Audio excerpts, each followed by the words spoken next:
We will now proceed. Honorable President.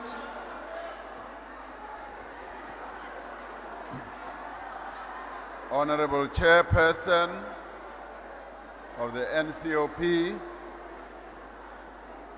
and Honorable Deputy Chairperson of the NCOP, our premiers who are here present, ministers and deputy ministers, honorable members of the National Council of Provinces, the President of Salga. Honorable members, if you can just be quiet a bit and keep the disturbances to a minimum. Please proceed, President. Thank you.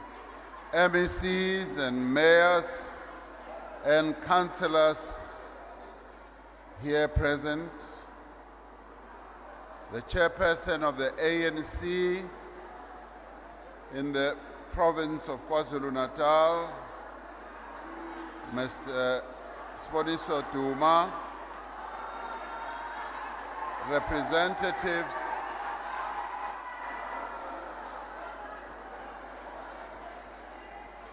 Order, members, please sit down. Let's please settle down. Thank you very much, Mr. President.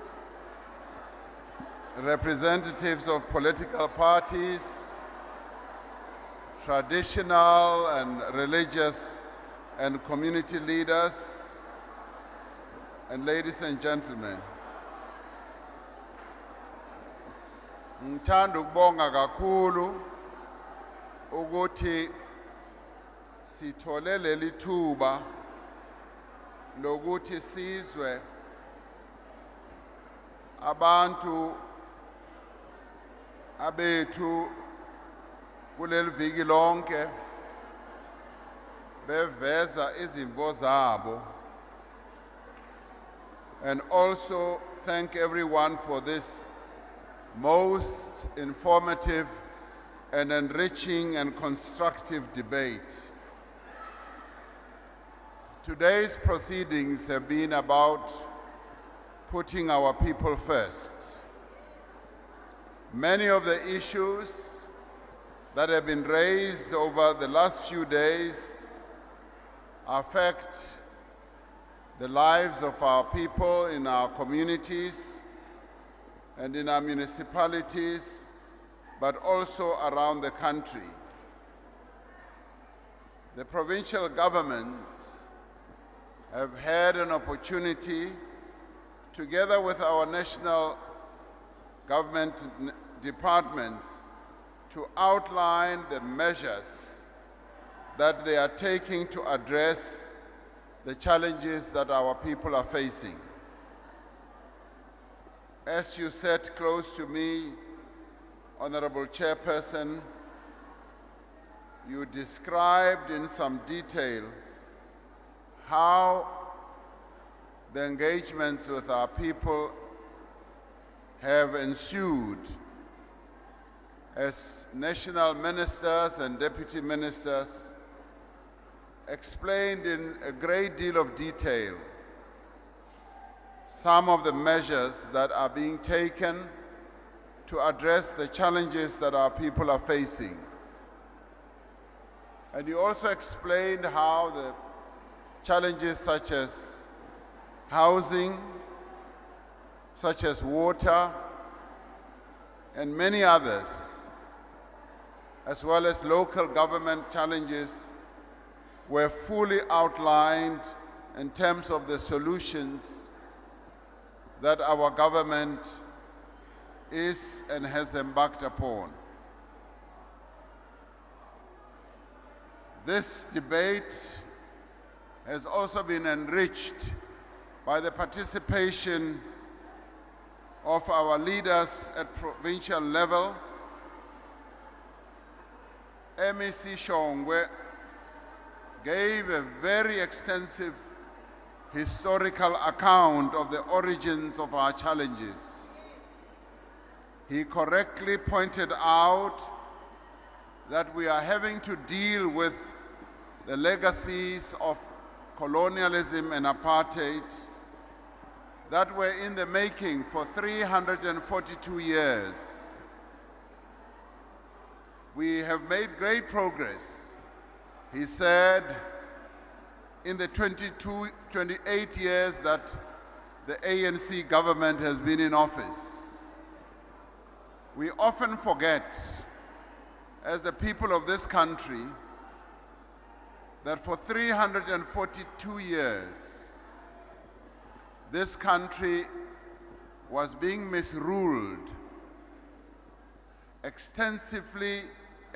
people extensively exploited for all those 342 years by colonizers as well as under apartheid misrule. And of course, our people are impatient.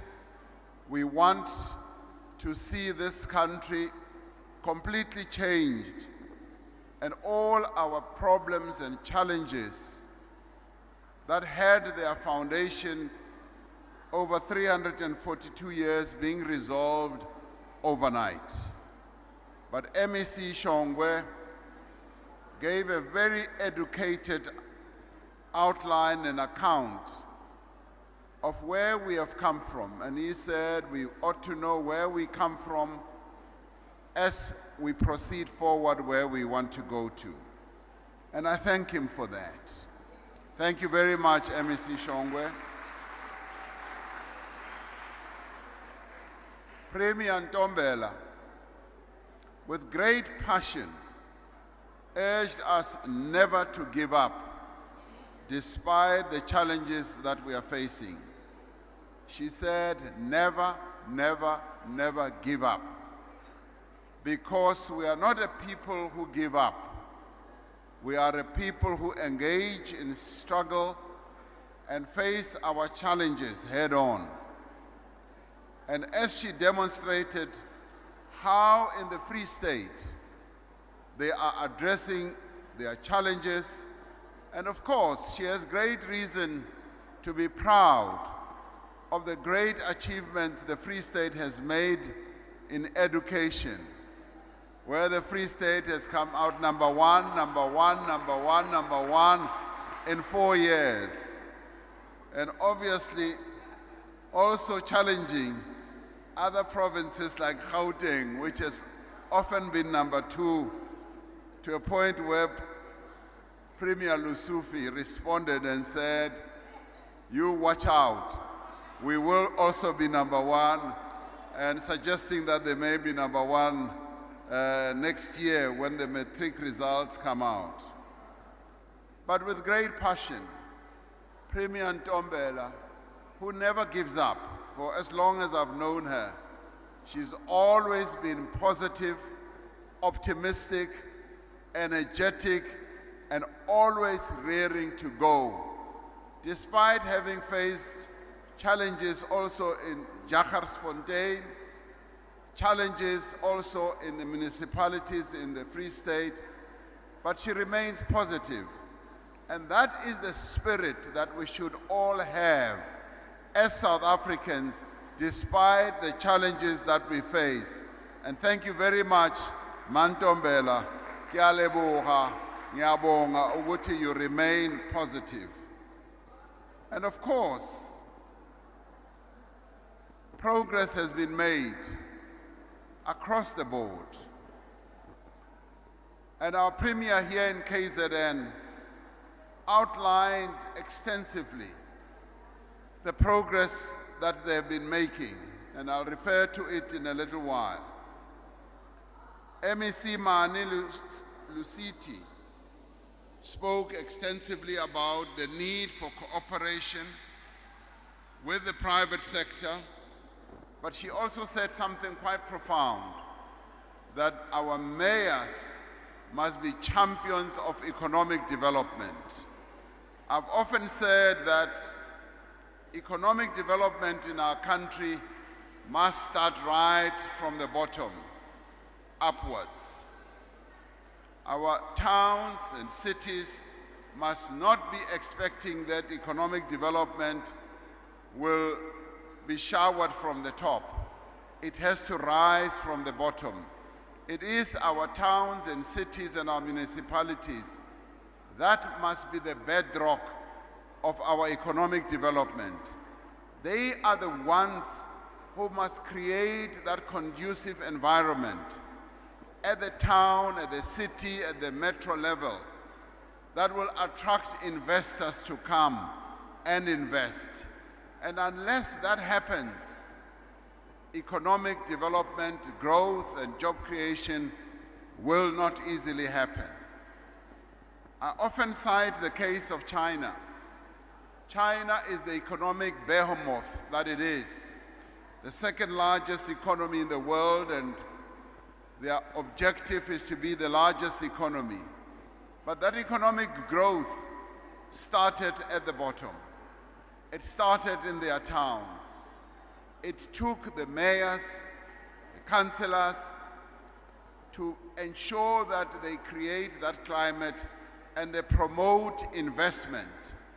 And they started up setting up investment promotion offices and areas in their towns.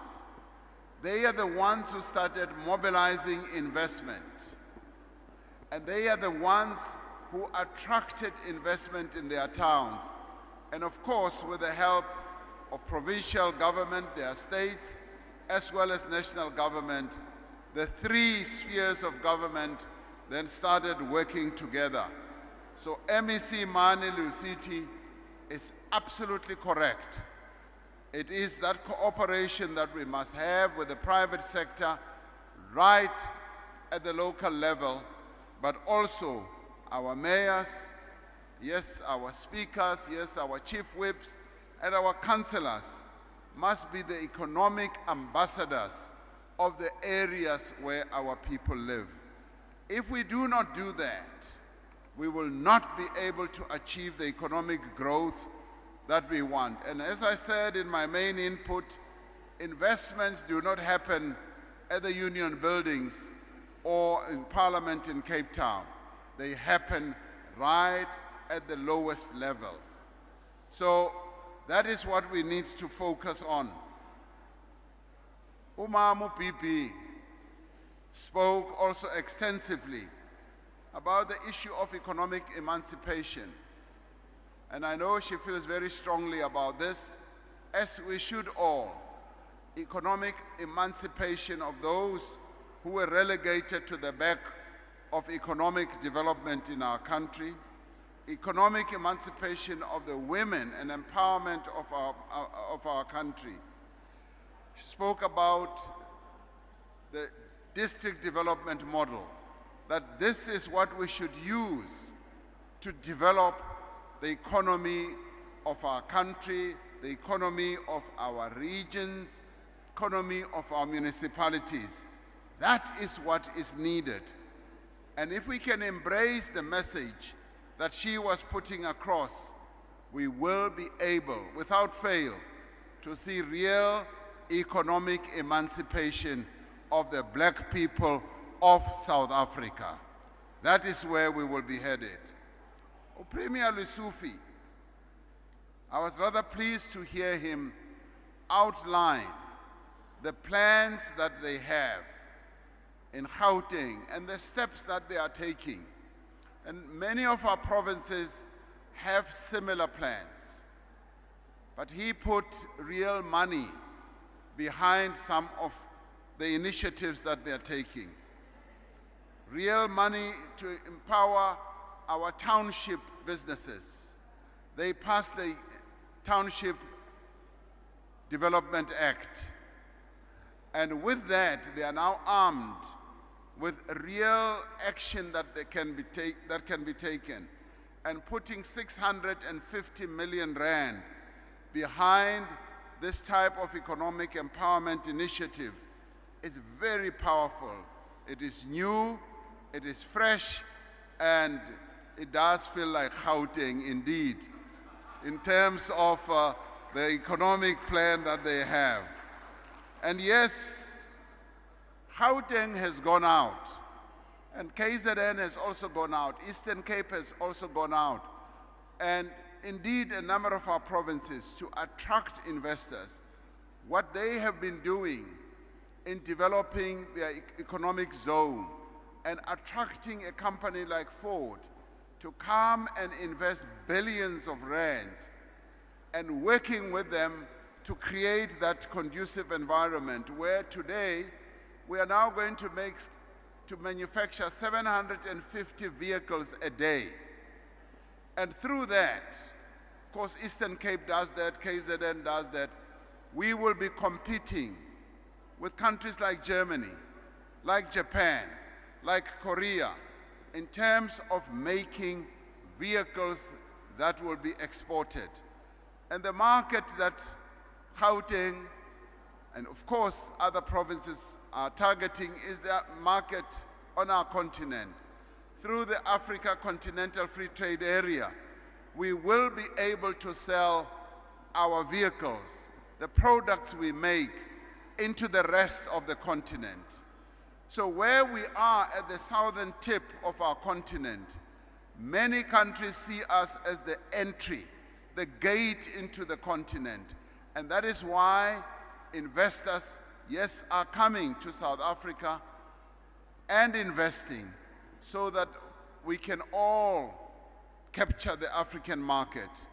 Africa is opening up. We are saying it should no longer open up just for Europe and places like that. It should open up for Africa as a whole. Countries in our continent must make things that will be sold and consumed in Africa so that we no longer have to run to Europe to go and import stuff. Africans must be buying things, vehicles and products that are made here. And this is also going to benefit our mining industry because the beneficiation that will take place here in terms of making vehicles, the various minerals that go into making those vehicles are here. And soon we are now going to be moving towards making electric vehicles, electric cars that are going to be needed in Europe, in America, and many other places must be made here in South Africa. And I'm glad that our provinces are gearing up for making those vehicles. A few years ago, I spoke about building smart cities. Many took time to laugh at this dream that I spoke about. I'm glad that Premier Lesufi has caught on to this dream. And now we are going to have a smart city in Gauteng, but we are also going to have a smart city here in KZN combined with the Eastern Cape, right here. So many things are going to start happening, and I'm rather pleased that our premiers have taken time, including our MECs, to outline precisely the economic progress that we are making and the economic progress that we are going to continue making. Ndade Mohai, I want to thank him for speaking more about the need to have public servants who are going to put our people first. And he also spoke about celebrating some of the progress that we have made in SEZs, and he spoke quite logically about the developmental state. And he said that we are a developmental state, and what we need to do is to focus more on issues of development. And we are a different type of developmental state because we are inherently a democratic state, which seeks to include and involve as many people as possible, various formations that must play a key role in building this South African developmental state. And with that, we will be able to improve the lives of our people. MEC Sikwati spoke about the need for infrastructure development, and I could not agree with him more. But he speaks about it from a different or an interesting angle, that it must be targeted and integrated. It must be based on planning, and we must develop a clear district development practice, which they have done in Limpopo, and which all the districts in Limpopo have embraced, where they now have one plan for each of the districts focused on developing infrastructure, water, and so forth. Babu Hateb from the IFP, ngiyabonga kakhulu ukuthi uzinike isikhathi ukukhuluma ngeenkinga zabantu bakithi. Ngiyakubonga kakhulu waze wayokhuluma ngeenkinga zabantu bakithi uma baya emahhovisi afana noSASSA neseyibhedlela ukuthi balinda isikhathi eside. Ngiyakubonga lokho ngoba angikuthathi as a criticism. I take that as very good suggestions ukuthi le inkinga singazixazulula kanjani na. Ngiyakubonga kakhulu ukuthi you have been forthright in putting these views across. Premier wethu uNomusa Dube Ncube, ngibonga kakhulu ukuthi you took your time in explaining more in full the challenges that we have faced with the floods and the initiatives that we are taking, and you gave us an update, the progress that we are making in terms of accommodating our people who initially, as the floods happened, were accommodated in halls. Some of them are being moved out, and they are being moved into decent accommodation to give them dignity, to make sure ukuthi they will lead a better life as they move on. And thank you also for giving us a progress report on the work that we are doing in repairing the roads, the bridges, the schools, and also in rebuilding the houses that were destroyed in the floods. Other people may not really appreciate the progress. The floods that we experienced in the Eastern Cape and in KZN and in parts of Northwest were quite devastating floods. And Umama, Sylvia Lucas, she's absolutely right in saying we must also focus on climate change, because what we have seen on the eastern side of our country, affecting especially KZN and in, Eastern Cape, could be occurrences that happen all the time. And now we must address climate change, and as we address it, we were right now at the COP27 where we were insisting that the developed countries must live up to the commitments and the promises they made, and they must make sure that the money that they promised, the $100 billion every year, must now be made available to countries that are most affected by climate change. We used to think ukuthi these severe floods will happen once every 100 years, or they will only happen in countries like Mozambique without wishing them ill, or they will happen on other countries on the eastern side. They are now here. And yes, we need to get ready for disasters that are going to befall us on an ongoing basis. We have learned a lot from these floods, and that is why I appreciated the report from our Premier here about the progress that we have made. These floods have highlighted how important local government is in preparing and responding to natural disaster. And that is why it has been important for us to come here so that we can talk to the people who are most affected by these floods. And that is why it has been so good to hear also Ubaba Mkiva. Ubaba Mkiva spoke about the progress that we've been making over many years, and I thank him for that, because the progress has been extensive. Ubaba uStofile weSalga, has given us insights on what we should be doing going into the future.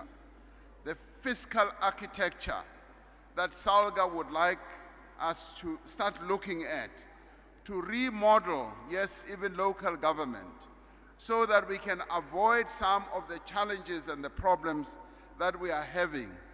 So he's planted a seed, and we need to look at it quite extensively. Salga is our organization that focuses on our local government, and they have a lot of ideas.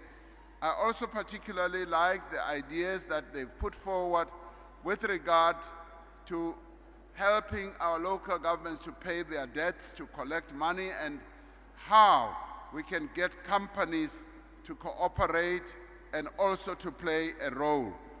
MEC Meha liked her input in terms of focusing on service delivery. And Honorable Bara spoke about the gender-based violence and also applauded the summit that we held. And I think it's been important for us to make progress on gender-based violence. What I did appreciate when we were at the summit is the fact that our provinces held their own summits. They made a great deal of progress in bringing many formations together and focus on the solutions that we need to have. You are absolutely right in saying 10% of gender-based violence takes place in institutions of higher learning. Yes, that is so, but there are quite a number of those institutions that are beginning to focus on real practical steps that we need to take in addressing gender-based violence. For instance, focusing on men, young men, and having discussions and engagements with men on their own so that this masculinity that men have that is directed to oppressing women and abusing women must come to an end. You also spoke about crime that is on the rise. I'm very pleased that Minister Cele has been here and he's going to come back. Uzobuya. But what we are doing is we are employing more police. Siqasha amaphoyisa more and more, because we have realized that as our population has gone up, the number of personnel in the police service has not gone up. So we are hiring more and more police this year, and the commissioner is also here. We're already bringing in 10,000 freshly employed and trained police. Next year, we are going to bring more police into the service with a view, with a view of bringing down the levels of criminality in our country. So progress is being made, and we are saying some of those who stood here, abangaboni ukuthi siyaqhubha siyaphambili, ukuthi bake bavule amehlo abo, babone ngempela ukuthi kuyasetshenzwa. And the progress that we are going to continue making is the type of progress, yes, that has been taking time, because what this administration inherited has been enormous challenges where the state has also become rather weak and there hasn't been real good capacity, where we had all these calamities that befell us in July last year, where we had unrest, where COVID also worsened the situation, unemployment has been on the rise, and all these challenges, we are addressing them. And I have confidence, Ogoti, we will keep going up, addressing these challenges, and we should never give up. As Premier Ntombela said, we are South Africans, we don't give up. We must continue to fight and struggle against all these challenges that we have. And as I conclude, I want to say that I want to thank members of Parliament who have taken time to come out here. But many members of parliament also take their constituency work very seriously. Ngiyabonga ukuthi members of parliament do get into the communities. I want to thank our ministers and deputy ministers for the work that they put in. And the explanations that they gave here were quite deep, they were quite involved, and they were able to demonstrate that yes, work is being done and work is going to be done. Mbonge o premier betu, because they are hard-working premiers. And I thank them for the work that they have done. I want to thank the leadership of the NCOP for arranging this parliament. We hold this parliament once a year. Kwangathi we can hold it maybe a few more times where we bring parliament to our people, because we do need to communicate and tell our people what we are doing. They mustn't just see it on television. They must have an opportunity to meet with us so that they can bring forward also their suggestions. What I also appreciated, ukuthi la KZN, many of our people did not just bring ikhalazo nje. They put forward suggestions. And I appreciate the suggestions that were also put forward here in this district. Ukuthi ezinye inkinga zethu singazixazulula kanjani. So that is what I appreciate about being here. So I leave this place highly encouraged, spirits lifted, in knowing ukuthi our people can see progress is being made, but at the same time, they are in a hurry. Bafuna amanzi, bafuna izindlu, bafuna indlela, bafuna nemisebenzi. So imlayezo enisinike yona ukuthi silungise zonke lezo